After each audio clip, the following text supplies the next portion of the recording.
बहुत समय पहले की बात है। एक राजा को उपहार में किसी ने बाज के 2 बच्चे भेंट किए। वे बड़ी ही अच्छी नस्ल के थे और राजा ने कभी इससे पहले इतने शानदार बाज नहीं देखे थे।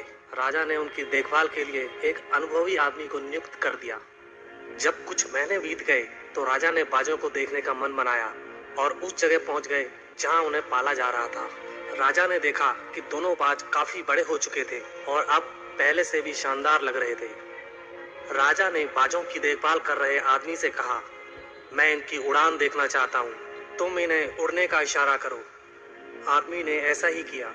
इशारा मिलते ही दोनों बाज उड़ान भरने लगे, पर जहाँ एक बाज आसमान की ऊंचाइयों को छू रहा था, वहीं दूसरा कुछ ऊपर जाकर उसी डाल पर आकर बैठ गया जिससे वो उड़ा था। ये देख राजा को कुछ अजीब लगा। क्या बात है, जहाँ एक बाज इतनी अच्छी उड़ान भर रहा है, वहीं ये दूसरा बाज उड़ना ही नहीं चाह रहा।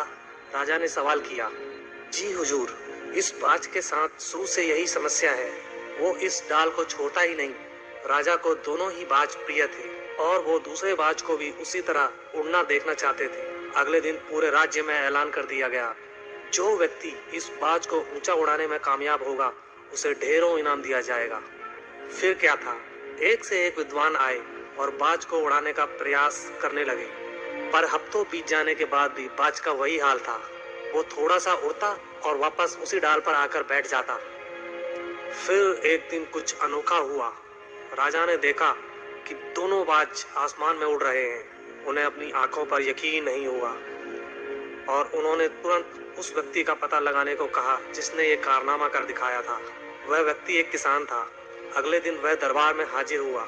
उसे इनाम में स्वर्ण मुद्राएं भेंट करने के बाद राजा ने कहा, मैं तुमसे प्रसन्न हूँ, बस तुम इतना बताओ कि जो काम बड़े बड़े विद्वान नहीं कर पाए वो तुमने कैसे कर दिखाया। मालिक, मैं तो एक साधारण सा किसान हूँ। मैं ज्ञान की ज्यादा बातें नहीं जानता।